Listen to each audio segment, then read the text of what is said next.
to explain the poem Stopped by Woods on a Snowy Evening. बर्फीली शाम में जंगल में जो कवि होता है ना, रुकता है. तो let's talk about the introduction about the poet. The poet name is Robert Frost. देखेंगे in this poem he had describe a beautiful nature and beautiful scene of the nature. Let listen. Robert Frost was born in 1874 and died in 1963. इनका जन्म जो है 1874 में और 1963 में he is no मोर, वो जीवित नहीं रहे. Often called the new of England poet, और इंग्लैंड का एक चहीता कवि में से एक थे ये. कहता है यहाँ पे was born in San Francisco but moved by the early age to the New England on the east coast. और धीरे धीरे ये जा करके कहाँ बस जाते हैं तो न्यू इंग्लैंड में. और returning to the state he devoted himself to the poetry and teaching. और अपने आप को समर्पित कर देते हैं. किस चीज़ के लिए? डिवोटिव का मतलब होता है समर्पित कर देना. किस चीज़ के लिए? तो टीचिंग में. यह एक शिक्षक भी थे, पढ़ाते भी थे, है ना. He also work as the newspaper editor. और ये संपादक थे. किस चीज का? था न्यूज़पेपर का. कहता है कोबलर, ये जूता उता भी सीते थे शायद अपने जमाने में, चूंकि अपने काम से ये जरा सा भी शर्माते नहीं थे. कोबलर एंड द फार्मर, इन्होंने गृहस्थी का भी काम किया अपने लाइफ में. His poem describe the ordinary people and the simple setting in a very simple way language. कहते हैं कि इनकी जो कविता होती है बहुत एकदम साधारण भाषा में एक्सप्लेन किया जाता है. कहता है कि but is the patently simple theme and content complex meaning. और इसकी जो कविता जो होती है इनका, रॉबर्ट फ्रॉस्ट का, जो भी ये मीनिंग लिखते हैं, जो भी ये कविता बोलते हैं, उसका मीनिंग बिल्कुल कॉम्प्लेक्स होता है. कॉम्प्लेक्स का मतलब क्या होता है? जटिल होता है ना. तो यहां पर कवि देखिए फिर बताता है इनका इंट्रोडक्शन में कि close remembrance of the Wordsworths. English की कविता में एक सबसे अच्छा कवि है जिसका नाम है विलियम वर्थवर्ड्स. विलियम वर्थवर्ड्स प्राकृतिक का बहुत बड़ा प्रेमी है, लवर नेचर पोएट जिसको हम बोलेंगे. वो भी इनको बहुत ज्यादा क्या करते थे? लाइक करते थे इनकी कविता को. कहते हैं कि अपने लाइफ में इन्होंने बहुत सारा कविता को लिखा. हिज वर्क इंक्लूड वॉयविल 1913 में इन्होंने लिखा, 1930s में. And north of the Boston 1914 में इन्होंने लिखा. एंड मच मोर, बहुत सारा कविता इन्होंने लिखा. But in the present poem, that's poem name is stopping by the woods on a snow evening. What's the poet want to suggest? What's the poet want to tell something? है ना. तो इसमें कहता है कभी on the number of awards in his life, Robert Frost wrote a different poem, so many poems in his life, and he won a different type of the Puzzler Prize in his life. अपने जिंदगी में बहुत सारा इन्होंने prize को पाया. इसके बाद इनकी क्या कहती है देखेंगे. He delivered his poem the gift of out state. अपने जिंदगी में बहुत सारा कविता को तो लिखवे की है. At the inauguration of the president John France Kennedy in 1961. जब इनोगेशन होता है किसी चीज के बारे में, जो ओपन हम लोग कोई काम को करते हैं या फिर शुरू करते हैं, तो उसमें इनको बुला करके भी लोग पुरस्कृत करते हैं. कहता है कि he has achieve the statue of unofficial poet literature of America. कहते हैं कि अमेरिका के साहित्य में इनको एक पुरस्कार दिया जाता है जिसका नाम है statue of unofficial poet.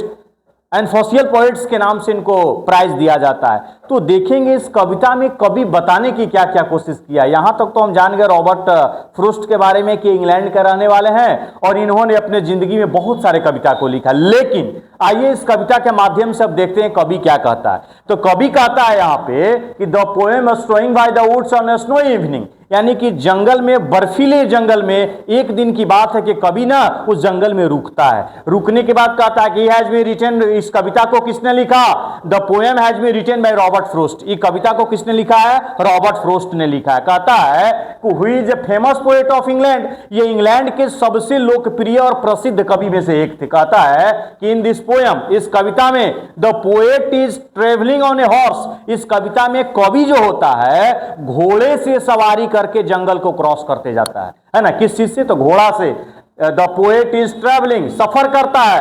On a horse, किस चीज पे? तो घोड़ा पे सफर करता है. Through the woods on a snowy winter evening. और ठंडे के टाइम में, बर्फीले रात में, बर्फीली शाम में ये घोड़े पे बैठ करके जंगल से एकांत सफर को कर रहा था अपना. कहता है कि वाइल, जब पासिंग थ्रू द फॉरेस्ट, जब जंगल से ये गुजर रहा था, पासिंग कर रहा था through the forest, he stop to enjoy the peaceful scene, और अचानक जंगल में ये रुक जाता है, और रुकने के बाद क्या करता है, एंजॉय, मस्ती करता है पीसफुल सीन को देख करके, एकदम शांत वातावरण को देख करके। कभी जो होता है वहां की नजारा को देख करके एकदम मंत्र मुक्त हो जाता है। कहता है कभी यहाँ पे स्नो इज जेंटली फॉलिंग, वहां पे बीच जंगल में एकदम बर्फ क्या हो रहा था, गिर रहा था, फॉलिंग हो रहा था, गिर रहा था। एंड एवरीथिंग इज क्वीट, और चारों ओर एकदम सन्नाटा पसरा हुआ था जंगल में। कहता है एंड काल्म, काल्म का मतलब सन्नाटा, शांति, एकदम जंगल में बर्फ गिर रहा था, एकदम शांति पसरा हुआ था। कहता है एट फर्स्ट, सबसे पहले द पोएट थिंक अबाउट, कभी सोचता है हु ऑन द वुड्स, यानी कि जंगल का मालिक कौन है, सबसे पहले ये जानने का कोशिश करता है। कहता है कि ही नो द ऑनर, उसको पता है कि इसका मालिक कौन है, know the owner live in the near by a village, उसको पता है इस जंगल में कोई रहता है, गांव पास में है, वहीं पर कोई आदमी रहता है, उसको पता है अच्छी तरह से। कहता है सो इसलिए no one way see him, इसलिए कोई उसको नहीं देख पाता है, स्टॉपिंग देयर, वहां रुकते हुए उसको कोई नहीं देख पाता। कहता है कभी his horse find it a strange, कभी का घोड़ा सोचता है कि हमारा मालिक अचानक जंगल में क्यों रुक गया, शायद ये रास्ता भुला गया है क्या, ये सोच करके अपने से ये सवाल करता है घोड़ा कि शायद हमारा मालिक लगता है पगला गया है, या फिर इसको साथ कुछ गलत हो रहा है कि हमें ना ऐसा तो शिक्षा नहीं दिया गया है कि बीच जंगल में बर्फीली रात में बर्फ गिर रही हो और मुझे रोका जाए। देखिए कहता है find the strain that they are the storming in the middle of the woods, कहता है कि भैया क्या बात है, ये घोड़ा कहता है क्या बात है कि आज मालिक हमारा जो है बीच जंगल में आकर के बर्फीले तूफान में आकर के यहां पर रुक रहा है। कहता है फार फ्रॉम एनी फार्म और हाउस, कहता है कि घर से काफी दूर, अपने आसियाना से काफी दूर आकर के जंगल में ये रुक जाता है। कहता है यहाँ पे द हॉर्स सेक्स, सेक्स का मतलब हिलाना होता है, सेक्स मतलब क्या होता है, हिलाना होता है। The horse sex it's harness, अपने जो ये होता है उसका मुंह में जो जबड़ा घोड़ा का आप देखे होंगे कि लोहा का जो लगाम होता है उससे वो हिलाने के ऐसे ऐसे कोशिश करता है ना, हार्नेस बेल, और उसको घंटी को बजाता है। एज इफ आस्किंग, मानो जैसा ये घोड़ा पूछ रहा है, किससे, द पोएट, अपने मालिक से पूछ रहा है क्या, कि whether there is a mistake, क्या आपसे कोई दिक्कत हुआ है क्या कि इस बीच जंगल में तूफानी रात में सर्द हवाएं हैं, बर्फीली रात है, इसमें आप बीच जंगल में आप रुक गए हो।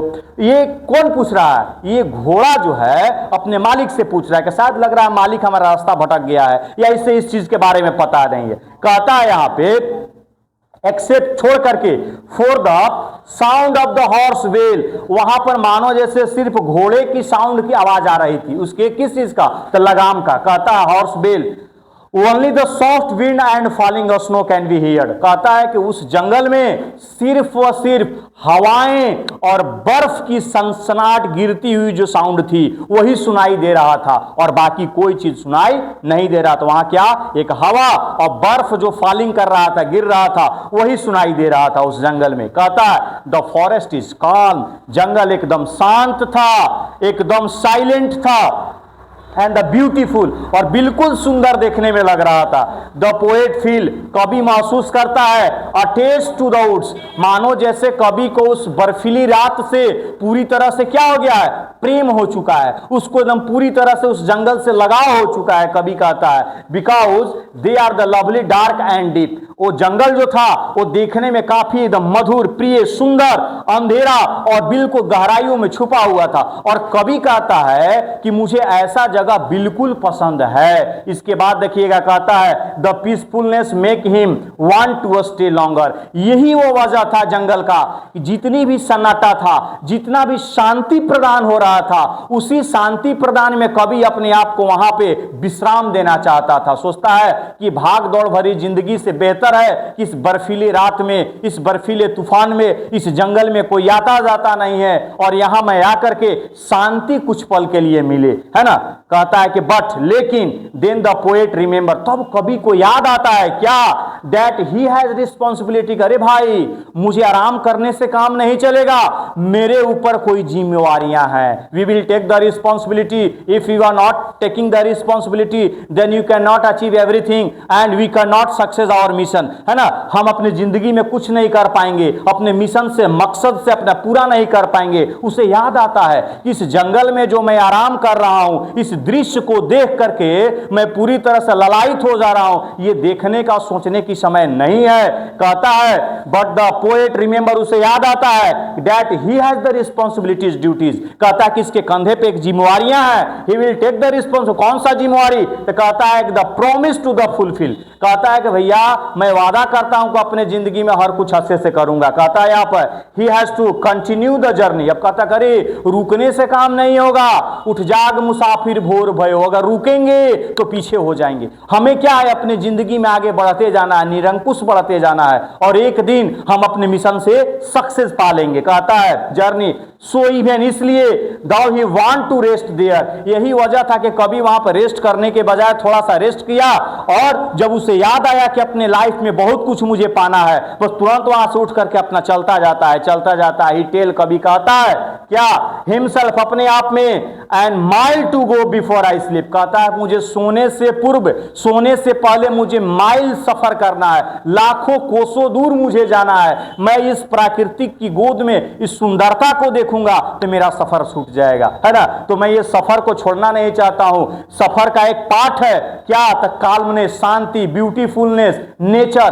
कहता है कि मैं अपनी जिंदगी में बहुत सारा चीज देखता जाऊंगा, रुकूंगा तो ये सारी चीज क्या हो जाएगी, मेरे साथ बिल्कुल स्थिर हो जाएगी। लेकिन मैं अपने जिंदगी में स्थिर होना नहीं चाहता हूं, मैं कंटिन्यूअसली इस जिंदगी को मजा लेना चाहता हूं और आगे बढ़ना चाहता हूं। सोने से काम नहीं होगा, इस दृश्य को देखने से काम नहीं होगा। कभी कहता है so event he want to rest there, अब उसको रेस्ट नहीं चाहिए। ही टेल, कभी कहता है himself and mile to go before I sleep. कहता है कि मुझे सोने से पहले मुझे हजारों किलोमीटर सफर तय करना है, और जब तक मैं अपनी सफर को तय नहीं करूंगा तब तक मैं अपनी मंजिल को नहीं पाऊंगा। कहता है यहाँ पे दिस लाइन मीन्स दैट, इस लाइन का मतलब होता है ही हैज द मेनी टास्क, यानी कि कवि के पास बहुत ज्यादा काम है, मतलब नेग्लिजेंसी नहीं करेगा। कहता है कि अपने लाइफ में अगर हम नेग्लिजेंसी करेंगे तो अपने मिशन से सक्सेस नहीं हो पाएंगे। नेग्लिजेंसी का मतलब क्या होता है, नेग्लिजेंसी का मतलब होता है लापरवाही। लापरवाही अगर करेंगे तो मैं अपने जिंदगी से मकसद नहीं पूरा कर पाऊंगा। मतलब कहता है कि बूंद बूंद से तालाब भरता है, बूंद बूंद से घड़ा भरता है। अगर डेली अगर किसी चीज के बारे में अगर मैं डिटरमाइंड हो जाऊं कि नहीं मुझे ये काम को करना है,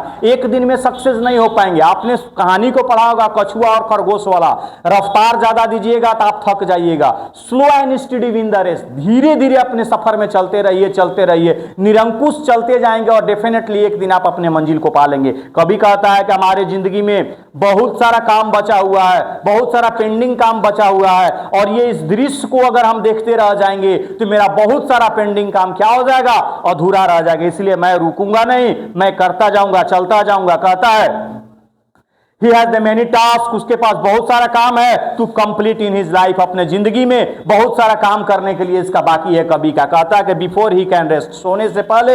कभी कहता है सोने से पहले मेरे पास मेरे जिंदगी में बहुत ज्यादा काम है, इस काम को मैं पूरा करके ही मैं अपने जिंदगी को पूरी तरह से सुकून पाऊंगा। कहता है लास्ट में कभी इस कविता का मेन मोरल क्या होता है, एक नैतिकता क्या होता है, कभी इस कविता के माध्यम से क्या बताना चाहता है। तो कहता है कि लाइफ इज ब्यूटीफुल, जिंदगी हमारी सुंदर है, but he must not forget their responsibility. जिंदगी तो सुंदर है लेकिन अपने नैतिकता के बारे में, अपने जिम्मेवारी के बारे में बिल्कुल भी हमें नहीं भूलना चाहिए। वी शुड, अगर तुम एक इंसान हो तो we should take your responsibility, है ना। नेग्लिजेंसी अगर करोगे तो you should not achieve different type of target in your life. हर इंसान के अपने जिंदगी में एक लक्ष्य होता है, एक गोल होता है। अगर उस गोल से थोड़ा सा इधर उधर अगर आप भटक जाइएगा तो आप अपने जिंदगी में वो चीज नहीं पा सकते हैं। कभी कहता है फिर से क्या, वी मे फील टायर्ड, अगर हम थक जाएं तो क्या होता है, वी वांट टू रेस्ट, हमें रेस्ट की जरूरत तो होगी,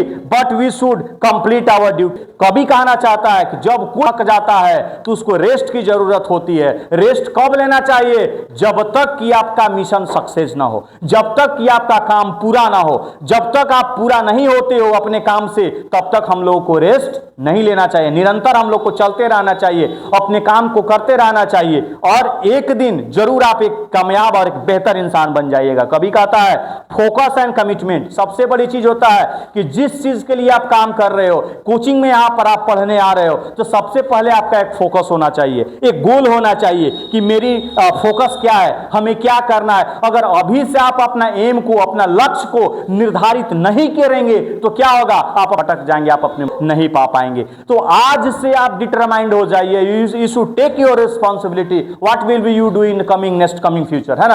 आप अपने लाइफ में आने वाले जिंदगी में आप क्या करोगे, अभी से आप ये संकल्प करें, निश्चय करें कि मुझे क्या करना है। कभी कहता है फोकस एंड कमिटमेंट, फोकस कीजिए, एकदम पूरी तरह से कंसंट्रेट कीजिए कि मुझे अपने लाइफ में कैसे करना है, कैसे आगे जाना है। एंड इंपॉर्टेंट इन लाइफ, और जिंदगी का एक महत्वपूर्ण क्या हो जाना चाहिए, एक अंग बना लीजिए। अपने गोल के द्वारा, अपने मिशन के द्वारा, अपने कर्तव्य के द्वारा, अपने ड्यूटीज के द्वारा, अगर ये चीज बिल्कुल अगर आपका सही हो जाएगा तो आप अपने लाइफ को हर चीज पा लेंगे जो आप चाहते हैं।